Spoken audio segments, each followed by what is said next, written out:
Prezados irmãos, a paz do Senhor Jesus, vamos dar continuidade à nossa série de lições com o tema A Igreja de Cristo e o Império do Mal. Como viver neste mundo dominado pelo espírito da Babilônia. Vamos dar também continuidade à lição de número 11 com o título Cultivando a Convicção Cristã. As lições que nós estamos estudando, elas seguem uma seguinte ordem, tá? Uma ordem cronológica, melhor dizendo.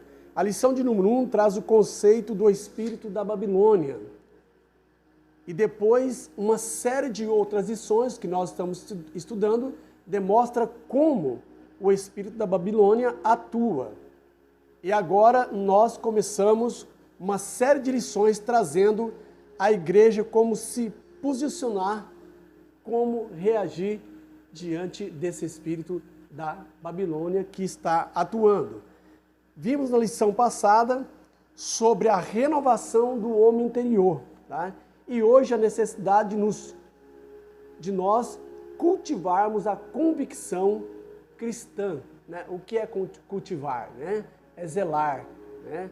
É manter, tá? A nossa convicção cristã. Tá? Mesmo diante do espírito da Babilônia e mesmo diante das adversidades, não cabe ao cristão esmorecer. Tá? Nós temos que ficarmos firmes. E por isso vamos começar com o tópico 1 dessa lição, convicção espiritual. Tá? O que é uma convicção espiritual? A convicção espiritual, nós temos o poder do Espírito Santo, que nos traz a convicção espiritual. Tá?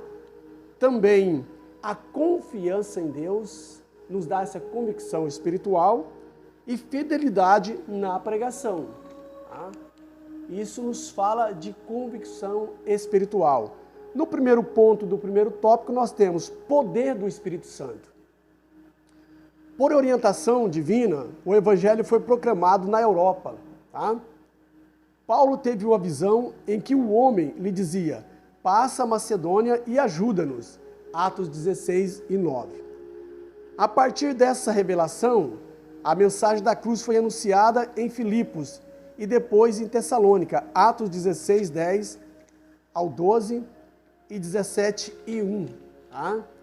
O apóstolo deixa claro que o Evangelho não foi pregado como mero discurso racional, mas, sobretudo, em poder no Espírito Santo e em plena convicção. A 1 Tessalonicenses 5, capítulo 1, verso 5. Nesse caso, o Evangelho foi ministrado com ousadia no poder do Espírito, de modo que resultou na salvação e libertação dos Tessalonicenses. 1 Tessalonicenses 1 e 6 até o 10.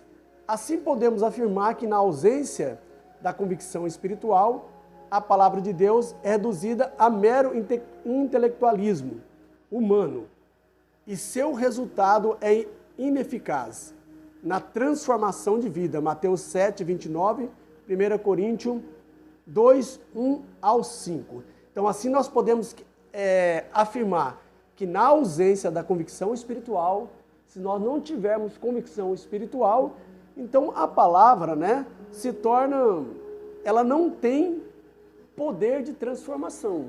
Tá? É preciso ter convicção espiritual, certo? É o primeiro ponto, né, da pregação, né, da evangelização. Se você não viver aquilo que você prega, se você não pregar aquilo que você vive, a palavra não tem efeito, tá? Porque as pessoas olham para o exemplo da sua vida, tá? Como você está pregando a palavra, se realmente você está com convicção daquilo que você está pregando, certo? Como é a sua vida? As pessoas, nós vemos que Jesus, quando ele pregava, as pessoas ficavam atentas, né? Eles ficavam prestando atenção. Mas quando os fariseus pregavam, tá?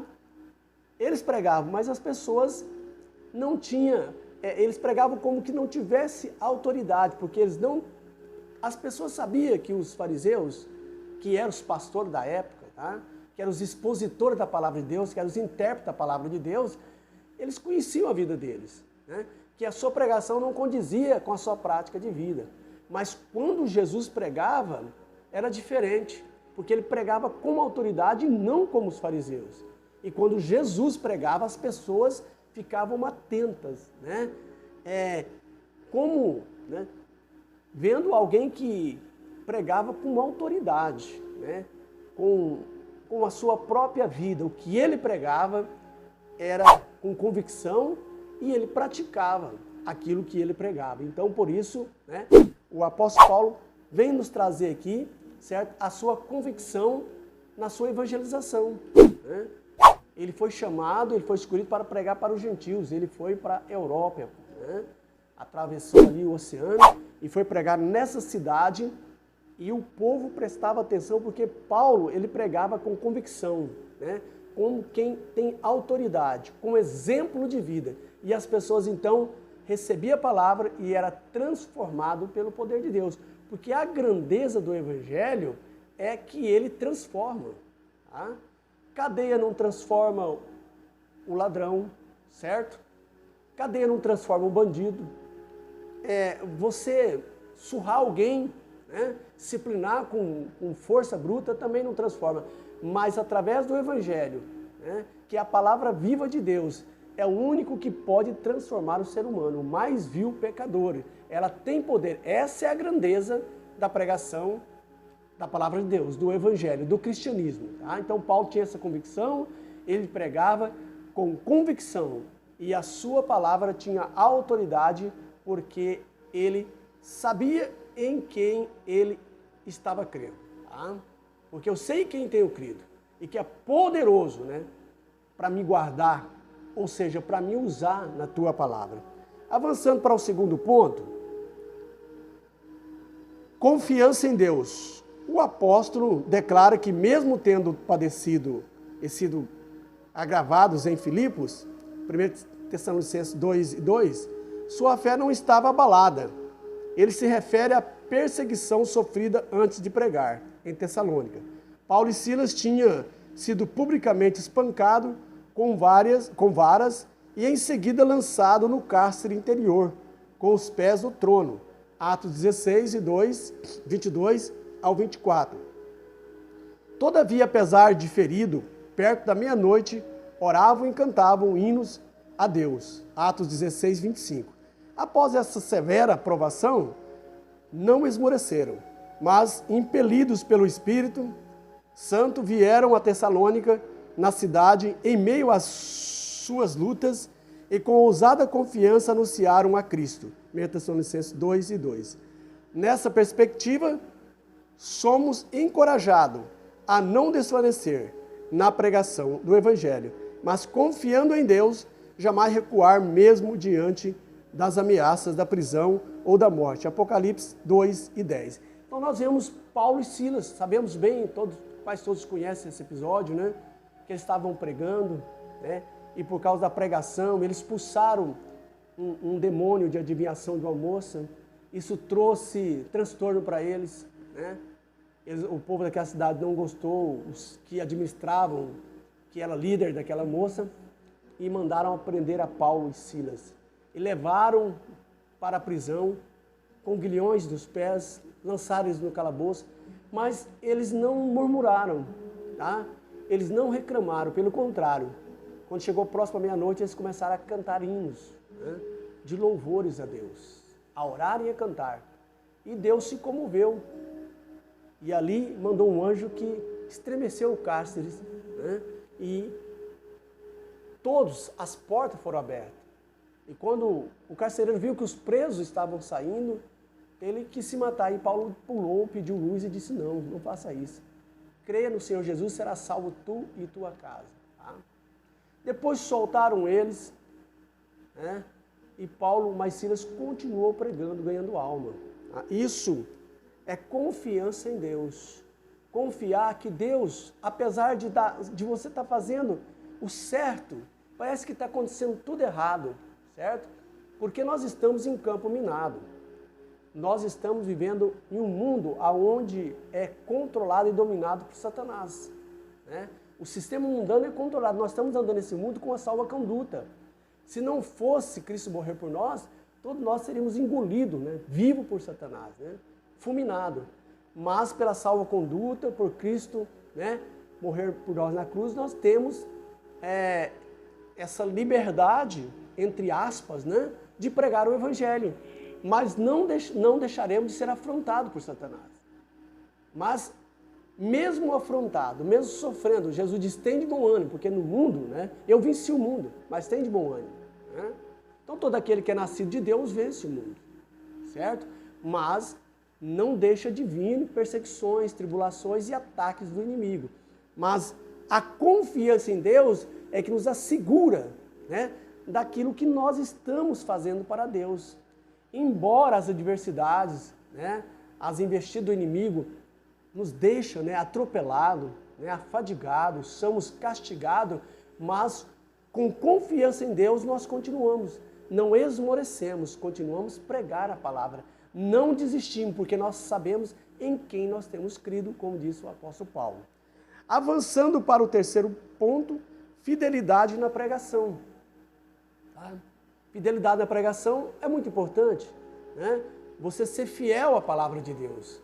Não pregar por pregar, né? Não pregar aquilo que não vive, certo? E também não pregar aquilo que está conivente com a palavra de Deus. Né? Muitas mensagens hoje é de autoajuda, né? É de triunfalismo. É um evangelho divorciado da palavra de Deus, né? Uma pregação divorciada. Mas nós temos que ter fidelidade na pregação da palavra de Deus. Ser fiel, pregar aquilo que a palavra de Deus manda pregar, né? Com convicção e ter exemplo de vida. O apóstolo dos gentios assegura que o evangelho anunciado em Tessalônica não foi com engano, nem com imundícia, nem com fraudulência. 1 Tessalonicenses 2 e 3. Mostra que a doutrina cristã não procede de fábulas, inventada, condutas imorais ou de artifícios para seduzir as pessoas a crerem em mentiras, 2 Pedro 1 e 16. Ao contrário, Paulo declara que o evangelho é de Deus e que o próprio Deus o comissionou como arauto, não como para agradar a homens, mas a Deus, que prova o nosso coração. 1 Tessalonicenses 2 e 4. Dessa forma, o propósito do apóstolo não era o de satisfazer seus ouvintes com falsos discursos. Tiago 1 e 22. Nesse sentido, somos exortados a manter fidelidade na pregação, repudiar os falsificadores da palavra de Deus e anunciar Cristo com sinceridade, 2 Coríntios 2,17. Então, o que nós vemos aí é uma pregação, né? Uma falsa pregação de prosperidade, chave de carro, chave de casa, como se nós fôssemos viver eternamente aqui neste mundo, né? Que está a ponto de explodir, de acabar, como disse o apóstolo Pedro, né? Que se reserva, né? E todo elemento que está nele vai se derreter com fogo. Esse mundo que está de mal a pior. E pregando o evangelho de prosperidade, tirando a visão dos crentes, que é vertical, por uma visão horizontal, tirando os olhos do céu para a terra, né? E muitos crentes iludidos com essas pregações da teologia da prosperidade, querendo, né, chave de carro, querendo dinheiro no banco, prosperidade, e parece que não quer mais ser arrebatado. E a segunda pesquisa feita, recente ainda, que 70% dos crentes, se não estou exagerando, tá? Salvo se não estou enganado, já não crê mais no arrebatamento, devido a essas pregações, a pregação de coach, né? Determina que você vai vencer, certo? Olha para o espelho e diz, eu sou vencedor, eu sou vencedor, eu sou o cara, né? Eu vou ter. Então, mensagens coach, mensagens que não tem nada a ver com o evangelho. Então, Paulo está dizendo essa palavra aqui, ó. Nesse sentido, somos exortados a manter fidelidade na pregação, repudiar os falsificadores da palavra de Deus e anunciar Cristo com sinceridade, 2 Coríntios 2 e 17. Então, naquele tempo, já havia falsificadores da palavra de Deus, mas Paulo trata com muita, né, severidade E mostra que nós temos que, mesmo sofrendo como eles sofreram, né? Porque nós seremos odiados, mas nós não devemos deixar ou falsificar a palavra de Deus, mas pregar com ousadia, né? Quantas vezes nós vemos pregadores que é contratado, né? Cobra X para vir pregar na igreja, e no final ele vira para o pastor e manda uma profecia que ele vai tomar conta de grandes campos, que Deus vai levantar ele e vai ser o cara, certo? Tudo isso é para massagear o ego e render mais oferta. Simplesmente isso. Falsificando a palavra de Deus. Às vezes o camarada precisa, né, de uma palavra de conserto, está trazendo mensagens como os profetas de Acabe, né, que era comprado, comia na mesa de Jezabel. E aí era pago para profetizar só bênção para Acabe e sua, né, mulher Jezabel. Hoje não é diferente isso, né? Nós não vemos alguém chegar, depois que está terminando ali o trabalho, né, os 3 dias contratado através de ofertas, né, para pregar no culto, e acho que para aumentar o cachê, né, ele manda uma profecia de prosperidade, né, de exaltação, mas às vezes a pessoa precisa, né, de uma correção, mas não manda. Por quê? Porque vai ganhar, vai aumentar o seu cachê. Infelizmente, irmãos, isso está ficando muito ruim, e isso também é a falta de fidelidade com a palavra de Deus. Aquilo que Deus mandar você fazer, mesmo que você, certo, não volte mais na igreja, mas fale a verdade. Mesmo que você apanhe como apanhou aquele profeta que foi para profetizar, Ezequias, se não estou equivocado, salvo que não estou errado o nome, quando o profeta de Deus foi profetizar ali, perante aqueles profetas de Acabe, e quando ele profetizou a verdade, alguém bateu em seu rosto e mandou que ele profetizasse como os demais. Ele disse: vive o Senhor, que se você for para a guerra e voltar vivo, o Senhor não falou pela minha boca. E não deu outra, Acabe foi e morreu. Tá? Então, nem que você, né, seja prejudicado, seja deixado para o escanteio, mas seja fiel, porque Deus vai honrar, certo? A tua pessoa por ser fiel à palavra de Deus. Infelizmente está acontecendo no nosso tempo, né? É algo assim, irmão, que é antigo, mas está com roupagem nova, bem diferente, tá? Mas está acontecendo. Avançando para o segundo tópico da nossa lição, convicção moral. Então nós temos 3 tópicos importantes, né? Que é a convicção espiritual, moral e a convicção social. Então a convicção cristã, ela abrange essas 3 áreas: espiritual, moral e social. Agora nós vamos ver a convicção moral, tá? Que são os atributos de Deus comunicados a nós, principalmente aos pregadores, né? A fidelidade da sua palavra, ok? Então avançando para o primeiro ponto do segundo tópico, retidão nas ações. Nós temos que ser, né, justo, reto em nossas ações, não só em palavra, mas em ações, né, em atitudes, em procedimentos. Nós temos que ter retidão. Nós temos que ser exemplo. Nós não podemos ser mau exemplos, não só no falar, mas no praticar, porque o verdadeiro e autêntico evangelho, ele não é só falado, mas ele também praticado. A conversão opera a transformação moral na vida do crente salvo. Tá? 2 Coríntios 5,17. Assim que alguém está em Cristo, nova criatura é, as coisas velhas já passaram e tudo que se fez novo. Então, essa conversão, ela transforma, ela opera a transformação. A pessoa muda de atitude, muda de mentalidade e muda de sentimento.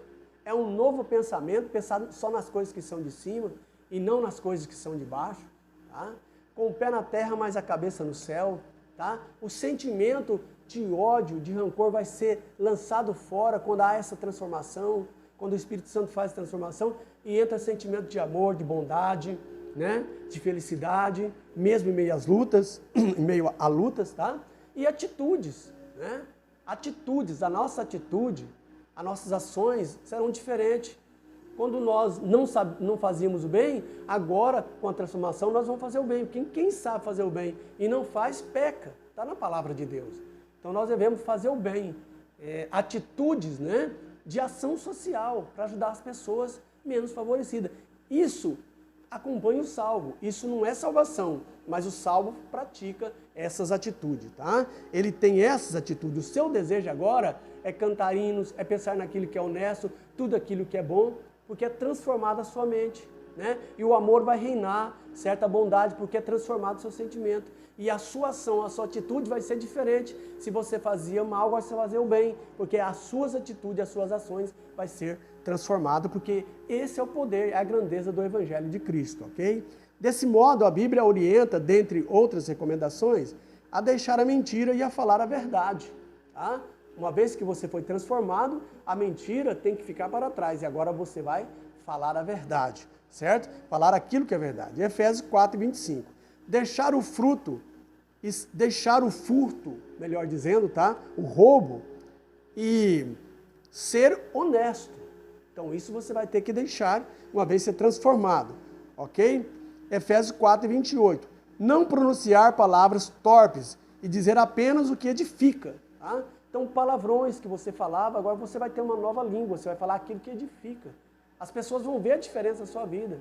Você xingava, você, né, falava palavrões, besteira, bobeiras, né? Agora o seu linguajar vai ser outro. Você vai falar uma nova língua, vai falar coisas boas, né? Coisas que vêm de Deus, aquilo que é honesto, aquilo que é bom.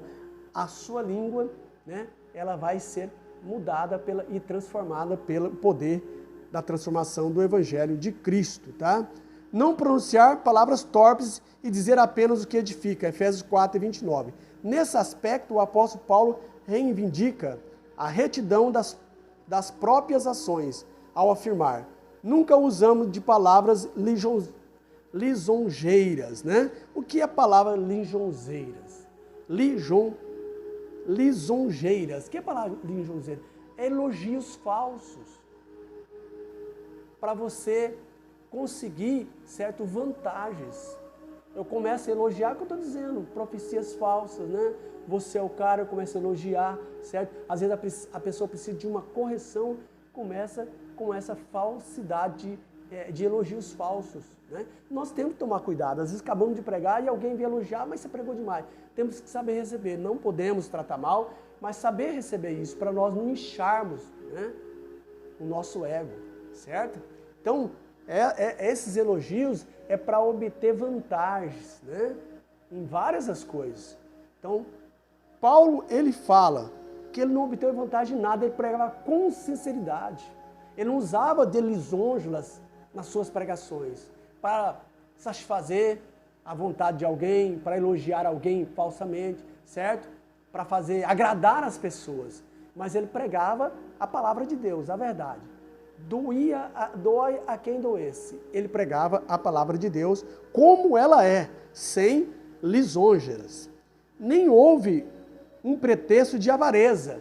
Paulo diz que nem houve um pretexto de avareza em suas palavras. O que é pretexto de avareza? Aproveitar da situação, querer enriquecer com o Evangelho, tá? Cobrar aí altas taxas, né? Para pregar, para ministrar, né? Para ser um líder, ok? Aproveitar da lã das ovelhas. Não, ele disse não, certo? Eu fui a vocês sem avareza, né? Eu não tenho o Evangelho como fonte de riqueza. Embora Paulo disse que aqueles que administram na casa do Senhor são dignos do seu salário, tá? Não com avareza, eles são dignos, tá? Então não podemos misturar as coisas. Mas Paulo, por causa da pobreza da igreja daquela época, ele então poupava, ele trabalhava com suas próprias mãos e ele pôde dizer isso, tá? Que ele não aproveitou da situação para tirar proveito, ficar rico, ficar bem, certo? Mas ele recomenda que todo obreiro que ministra na casa do Senhor, ele é digno do salário, né? E deve ficar satisfeito com o seu salário, né? Sem pretensão de enricar e de tirar proveito, certo? Então, sem avareza, é isso que ele está dizendo, 1 Tessalonicenses 2:5. Aqui ele enfatiza que jamais usou de falso sentimento para a obtenção de favores. Tá? Ainda assevera que sua motivação era desprovida de ambição financeira. Somente o falso cristão é que busca poder e influência por meio da bajulação mentirosa, Romanos 16:18. Logo, a conduta de retidão é uma virtude do crente regenerado. Tá? Então, a retidão ela é uma virtude do crente transformado. Jamais um crente transformado vai pensar, né, em tirar proveito das ovelhas ou de quem quer que seja para fazer do evangelho uma fonte de riqueza. Tá? Não, ele tem retidão, então ele vai velar e zelar pela palavra de Deus para não vir com palavras lisonjeiras, né, com bajulação, certo? E com elogios falsos para obter vantagens, ok? Então é preciso tomar cuidado e pegar os conselhos de Paulo, porque nós sabemos que tem um Deus acima de nós. E quando nós partimos para a eternidade, Ele vai nos cobrar. Então sejamos fiéis à palavra de Deus para não sofrermos o dano naquele dia, porque aquele que é mais dado, mais é cobrado. Então aqueles que ensinam, que pregam, se não pregarem conforme a palavra, serão duramente cobrados, serão duramente castigados mais do que as pessoas que não conhecem a palavra de Deus. Segundo ponto, reputação ilibada, né? Olha aí, uma reputação ilibada. Um crente, né, de reputação ilibada, isso é muito interessante. Considera-se portador de reputação ilibada a pessoa que é reconhecida a pessoa de reconhecida idoneidade, tá? Uma pessoa que tem, não fala aqui de idade, né? Uma pessoa idônea, quer dizer que uma pessoa nova não tem idoneidade. Não, uma pessoa nova, como Timóteo, mas Paulo aconselhava ele que seja idôneo, né? Pode ser idôneo, tem pessoas que é velha e não tem idoneidade. Tem pessoas que é nova e já tem idoneidade. O que é isso, irmão? É amadurecimento, a pessoa madura, mesmo nova, mas é uma pessoa que tem exemplo de vida, que ela é madura, que ela é exemplo aos fiéis. O que ela fala é com firmeza. A sua atitude não é de brincadeira, não é de piadinha, não é de conversa fiada, mas é uma palavra firme, é uma palavra de um homem de Deus, mesmo sendo uma pessoa nova. E quanto mais a pessoa que tem, já é avançada em idade, mais responsabilidade. Então, ser, né, reconhecida, ser de reconhecida idoneidade, tá? Isso é reputação ilibada. Primeiro ponto aqui, Atos 6 e 3. Veja como Paulo avalia sua reputação com esta frase: não buscamos glória dos homens, nem de vós, nem de outros. 1 Tessalonicenses 2 e 6. Isso indica que o apóstolo não trabalhava no reino em busca de reconhecimento humano. Essa postura foi adotada por ele em todo lugar, demonstrando a coerência, a integridade de seu apostolado. Ele não procurava obter vantagens, nem honra, em parte alguma. 1 Tessalonicenses 2, 5 e 6. Aos coríntios, escreveu que os crentes devem gloriar-se no Senhor e não em si próprio. 1 Coríntios 1, 29 e 31. A conclusão é clara. Os que esperam, os que aspiram fama e prestígio, caem em tentação e maculam o Evangelho. Nosso viver deve glorificar a Deus. A Ele seja a glória na igreja e em Cristo Jesus para sempre. Efésios 3, 21. Então, essa questão de receber honra e glória, né, e ficar famoso, isso tem atrapalhado, né, e tem deixado muitos grandes pregadores, né, quebrado, né, não está mais na presença de Deus, porque subiu para a cabeça, tá? É como se não fosse ele, Deus não operava mais. Ele tinha que estar, ele era um cara, né? Deixou o orgulho, a soberba, tomar conta da sua mente, como foi o adversário lá na glória, né? Que deixou, por ser um anjo de alta patente, já imaginou que podia ser mais do que Deus, ou igual a Deus. E aí a soberba e o orgulho colocou ele por terra. Então esses grandes homens que Deus usa, e eles, a vez de deixar a humildade ficar na frente, mas começa a passar, né, a se gloriar, quer colocar a honra na frente da humildade, ele acaba sendo, caindo em contradição, tá? Caindo em pecado, tá? Porque Deus não dá a sua glória a outrem, tá? A glória tem que ser de Deus. Eu posso ser usado por Deus da melhor maneira, da maior maneira, tá? Ter visões como Paulo, certo? Profetizar, tá?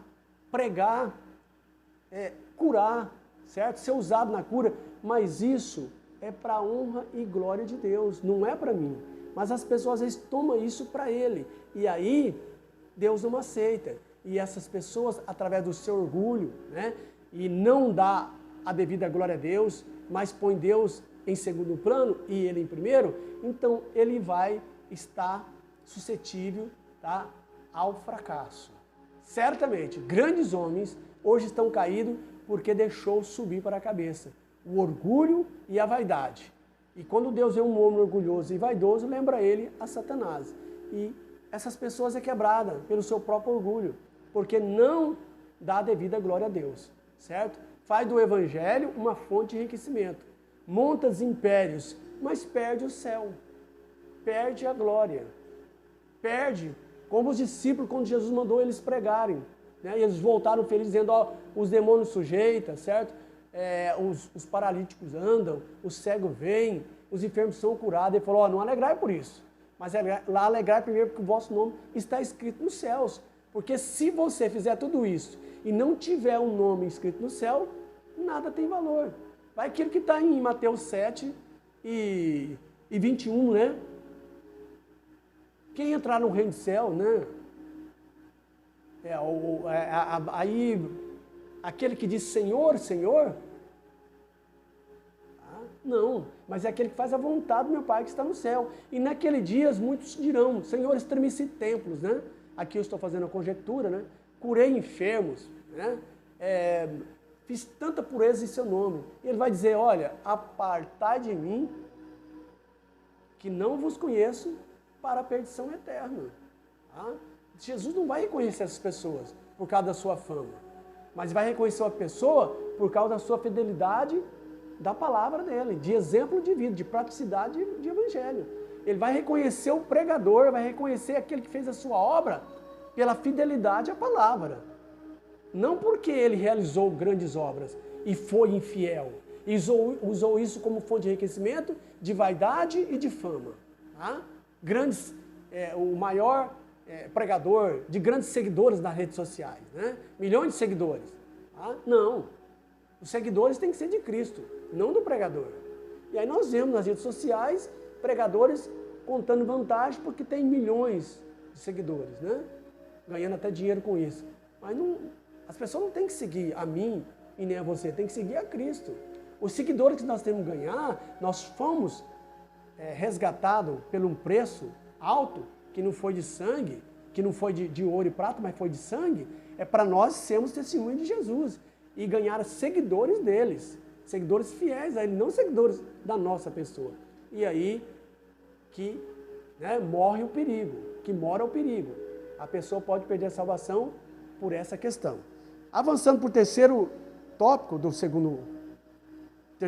segundo tópico, vida irrepreensível. Olha, uma vida irrepreensível. Né? O adjetivo irrepreensível denota uma conduta que não pode ser censurada. Tá? É aquele que não é censurado, aquele que não é repreendido, ele é irrepreensível, ok? Efésios 5, 27. Nesse contexto, o apóstolo invoca a Deus e a igreja em Tessalônica como testemunha de sua postura santa, justa e irrepreensível. Olha aí, o apóstolo Paulo, né? Ele mostrando que ele tinha essa postura, né? Uma ousadia, porque realmente ele era fiel à palavra de Deus. Ok? Ele foi ousado em falar isso, né? Santa, justa e irrepreensível. 1 Tessalonicenses 2 e 10. Essa designação implicam obediência nas questões morais, atitude de retidão, exemplo de conduta, sem motivo algum de reprovação. 1 Coríntios 9, 16 ao 23. Denotam o padrão de comportamento para com Deus, para com os homens e para consigo mesmo. 1 Coríntios 9, 27. Ciente da influência que sua vida exercia sobre os fiéis, o apóstolo diz, para vos dar em nós mesmos exemplo para nos imitar. Tá? Paulo diz, sejam meus imitadores. Olha a ousadia de Paulo e sua fidelidade a Deus. Sejam meus imitadores como eu sou de Cristo, disse o apóstolo Paulo. Segundo Tessalonicenses 3:9. Assim, o grau de comprometimento adotado pelo crente com os valores do reino é o reflexo do nível de sua comunhão com Deus. 1 Coríntios 10:32. Então, um crente que tem retidão, ok? Que é irrepreensível, certo? Que está aqui, olha, retidão nas ações, reputação ilibada e vida irrepreensível, certo? É um crente que tem comunhão com Deus. Não tem como esse crente não ter comunhão com Deus. Se ele tiver essas virtudes, ele é uma pessoa aprovada por Deus, certo? E a palavra de Deus vai ter poder na sua boca. Ele vai ser um instrumento para ser usado. Ele vai orar, os enfermos vão ser curados, quando Deus realmente permitir, tudo é pela vontade de Deus. Ele vai pregar, as pessoas vai seguir, aceitarem a Cristo e seguir a Cristo, ter uma vida de verdadeira transformação. E ele vai ter ações, a sua vida, né, vai ser exemplo para os demais. Quem não vai querer, né, copiar, ser um modelo, seguir um modelo de um homem de Deus, como o apóstolo Paulo, como muitos homens de Deus? As pessoas vão querer seguir eles, né? Porque quando nós temos esses exemplos de homem de Deus na igreja, os nossos jovens, as nossas crianças, os nossos adolescentes, não vai querer copiar o modelo do mundo, né? Grandes artistas, grandes jogadores, não. Eles vão copiar, eles vão querer pegar o exemplo e copiar, né? Porque o ser humano, ele vive de modelo, né? Quando nós queremos ser médico, é porque nós espelhamos no modelo do médico. Pessoa de roupa branca. Quando alguém quer ser um polícia, ele vai espelhar, né, no modelo do polícia. Eu vou querer crescer. A criança, o ser humano, ela vive de modelo. E ela vai, né, vendo as pessoas e vai tomando, né, o seu modelo, o que ele quer ser. E se nós formos o modelo de Cristo, uma pessoa irrepreensível, reta, tá, ilibada, as crianças, os adolescentes, os jovens, vai querer com certeza copiar o nosso exemplo, de modelar assim nós, e vai esquecer o mundo. Está precisando de modelo na igreja, né? Modelo cristão, não é modelo mundano, né? E aí, com exemplo de vida, nós vamos ajudar a transformar os nossos jovens, as nossas crianças, a pegar, né, o caminho certo para os céus. Avançando para o terceiro ponto da nossa lição, convicção social. Então vimos a convicção espiritual, a moral e agora a social. Essa convicção cristã, ela abrange essas três áreas, tá? Primeiro ponto, bem-estar comum, tá? Da convicção social. O bem-estar comum alcança o homem em suas necessidades física e espiritual, tá? Não por acaso a Bíblia fornece instruções para o bem-estar espiritual e social dos seres humanos. Segundo Timóteo 3, 16 e 17. O papel da igreja é o de proclamar o Evangelho, Mateus 28 e 19. Desculpa. E aliviar o sofrimento, promovendo o bem-estar social entre os irmãos. Tiago 2, 15 ao 17. Abacuque registra que os problemas sociais de sua época resultavam do pecado, tais como inversões de valores, violência e injustiça. Abacuque 1, verso 1 ao 4.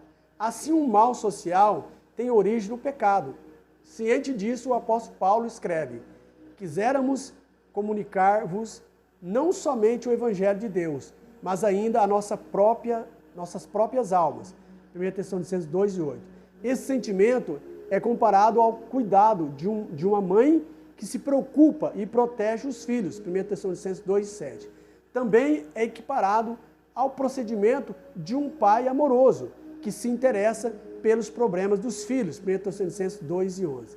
Era assim que Paulo encorajava, confortava e servia de exemplo à igreja. 1 Tessalonicenses 2 e 11. Nessa direção, o dever cristão engloba a moral e o social, a dedicação exclusiva de uma parte em detrimento de outra, não retrata o Evangelho de Cristo, Tiago 4 e 17. Então Paulo, ele dá aí uma ênfase na família, né? Como mãe e como pai, né? Ele tratava os crentes, né? Ele queria o bem social deles, tá? Ele tinha convicção social, que ele sabia que A pobreza em extremo pode trazer, né, desarranjos, desajustes na família. Então, a oração dele, né, o cuidado dele em pegar ofertas e levar para as igrejas em Jerusalém que estavam passando necessidade.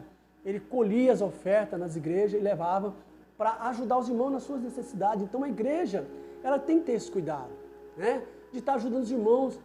Com certeza vão ter pessoas necessitadas na igreja e pessoas que têm mais e pode ajudar o outro. Esse cuidado, tá, com a família, Paulo demonstra aqui que é um bem social, vai cooperar também para a vida espiritual, porque essa convicção social também anda com o espiritual, né? Divorciado, e Paulo dá um bom exemplo em tudo isso, tá? No social também. Avançando para o segundo ponto do terceiro tópico, dedicação altruísta, né? O que é o altruísmo? É o amor sem pensar em troca, é o amor sem receber em troca, é você fazer o bem para alguém sem querer receber de volta. Isso é altruísmo, foi o que Cristo fez por nós. Ele morreu na cruz do Calvário, né? Sem querer nada em troca, nenhuma recompensa, certo? Ele deu a sua vida por nós, por amor. Diz que Deus amou o mundo de tal maneira que deu seu único filho, para que todo aquele que nele crê não pereça. Então, ele nos resgatou do pecado sem receber nada em troca. Tá? Ele sofreu por nós, por amor a nós, para nos devolver a nós a oportunidade de ter a vida eterna novamente. Ninguém tem maior amor do que esse, que dar a vida pelos seus amigos. E Cristo fez isso. Isso é altruísmo, tá? Fazer o bem. E diz, né, a psicologia, que aquele que faz o bem se torna uma pessoa feliz. Porque quando você faz o bem e vê uma pessoa ficar feliz, isso traz felicidade para você. Quando você deixa de fazer o bem e vê uma pessoa triste, isso traz angústia para você. Então, fazer o bem é saúde também, tá? É saúde e convicção social. É muito importante, tá? Sabermos isso. O apóstolo se dedicou com profundo altruísmo na propagação do Evangelho, Atos 20 e 24. Apesar do direito inerente ao seu apostolado, ele decidiu nada receber, ainda que podíamos, como apóstolo, diz ele, de Cristo, ser-vos pesado, né? Ele podia, tinha direito de se manter, né, com dinheiro, pagamento da igreja, mas ele não quis, porque ele viu, né, que a igreja também era necessitada. Né? Então, ele preferia ajudar, trabalhar com suas próprias mãos, para não ser pesado à igreja. 1 Tessalonicenses 2 e 6. Assim sendo, para promover o necessário sustento, o apóstolo valeu-se de seu ofício de fabricante de tendas, trabalhar com sua própria mão. Atos 18 e 3. Acerca disso, recordava aos irmãos do seu trabalho e fadiga, pois trabalhando noite e dia, para não sermos pesados a nenhum de vós. 1 Tessalonicenses 2 e 9. Para não se tornar um fardo para a igreja. Ele se desgastou numa atividade laboral extenuante. Aqui é importante ressaltar que a Bíblia não condena a provisão financeira para os obreiros, pois o próprio apóstolo escreveu que os que anunciam o Evangelho, que vivam do Evangelho. 1 Coríntios 9 e 14. E que digno é o obreiro do seu salário. 1 Timóteo 5 e 18. Assim ele explica que não usou dessa justa prerrogativa porque conhecia a extrema pobreza da igreja do seu tempo, 2 Coríntios 8, verso 1 e 2, que suportou as restrições financeiras para não criar obstáculos ao Evangelho, 1 Coríntios 9, verso 11 e 12, e que tudo fez para ganhar a maior número possível de almas, 1 Coríntios 9, 19. Nesse sentido, aprendemos que o amor sacrificial, o trabalho voluntário e desprendido são essenciais para o crescimento do reino e devem fazer parte de uma profunda convicção cristã, como contraponto claro, o espírito da Babilônia, que é o oposto do altruísmo cristão. Tá? Então, Paulo reconhecia a pobreza daquele tempo e ele preferiu, para não ser barreira no Evangelho, em ajudar e trabalhar com as mãos próprias e não ser pesado, né, ter salário da igreja. Mas hoje nós vemos o contrário, pessoas que têm igrejas que precisam, mas ele quer, né, tirar proveito, né, quer ganhar bem, certo? Quer ter um salário. Não, mas o obreiro que tem convicção, ele vai trabalhar e ajudar a igreja, né, Agora, uma igreja que é mais abastada, né, que pode, sim, apóstolo Paulo que deve, né, o obreiro é digno do seu salário. Não há nada errado nisso. Mas o espírito da Babilônia, ele é avarento. O espírito da Babilônia, ele não quer ajudar, mas ele quer atrapalhar. Ele não é altruísta, ele não faz nada por amor, mas ele faz por interesse. É o espírito da Babilônia. Mas aquele que tem o espírito altruísta, o Espírito Santo, ele faz sem pensar em receber de troca. Ele doa o seu amor, ok? Se necessário, ele trabalha com suas próprias mãos e ajuda a igreja, se necessário. Mas que isso não é, né? Não estamos dizendo que o obreiro que vive da obra, né, ele é digno sim. Tá? O que não pode são os excessos, né? Querer enricar, fazer do evangelho uma fonte de riqueza. Não. Tá? A nossa riqueza, o nosso tesouro está no céu. Então nós temos que ter compromisso com a palavra para que o nosso nome continue escrito no livro da vida. Cada pregador, cada obreiro tem uma responsabilidade imensa em seus ombros em ser fiel à palavra de Deus, em fazer aquilo que é correto, aquilo que é certo, aquilo que é verdade absoluta e não relativa. Avançando para a nossa conclusão, Paulo foi submetido a uma série de provações durante o seu ministério, 1 Tessalonicenses 2:2. No obstante, ele nos deixou o exemplo de intensa convicção de nossa eleição em Cristo, 1 Coríntios 11:1. Destacam-se sua convicção espiritual, resultante do poder do Espírito Santo, 1 Tessalonicenses 2:4. Sua convicção moral, como reflexo do temor a Deus, 1 Tessalonicenses 2:5. E sua convicção social, demonstrada pela abnegação em servir, 1 Tessalonicenses 2:9. Retifica-se que em nossos dias carecemos dessa firme convicção em defesa dos interesses do reino de Deus na terra. Então, tudo que nós temos que fazer é interesse em prol ao reino de Deus e não a nossa pessoa. Que sofremos o dano, mas que o reino de Deus não pode sofrer perca por causa da nossa omissão, por causa da nossa avareza, certo? Por causa da nossa falta de amor. Aí nós sofremos, aí quem sofre o dano somos nós quando chegarmos no dia do juízo, ok? Meus queridos, eu acredito que você aprendeu muito dessa lição, muito subsídio, para você poder licionar na sua igreja, lá na sua classe, né, no dia 10 de setembro de 2023, que será o Dia Nacional de Missões. Não esquece, tá, de pronunciar aí o Dia Nacional de Missões, né? Nós somos, a Assembleia de Deus é uma das maiores igrejas que faz missões em quase todas as partes do mundo, certo? Então não esquece de mencionar esse dia, né, o dia 10 de setembro de 2023, tá? Eu acredito que você adquiriu muito subsídio, que você vai licionar com propriedade no dia 10, tá, de setembro, né? Na sua classe, na sua igreja. Não esqueça, meu querido, de ajudar o nosso canal, de se inscrever, dar o seu joinha, né? Compartilhar, porque você fazendo isso, você coopera para que essa palavra, esse ensino, alcance mais pessoas e elas sejam abençoadas, seja amante da palavra de Deus, da EBD, da Escola Dominical, a maior escola de todos os tempos, na onde ensina e evangeliza e ganha almas para Cristo, tá? Então ajude-nos escrevendo, dando o seu joinha e compartilhando o nosso vídeo para que a palavra de Deus alcance mais corações. Um beijão no seu coração e até a próxima aula, no próximo domingo. Bye, bye, galera. Deus abençoe cada um de vocês.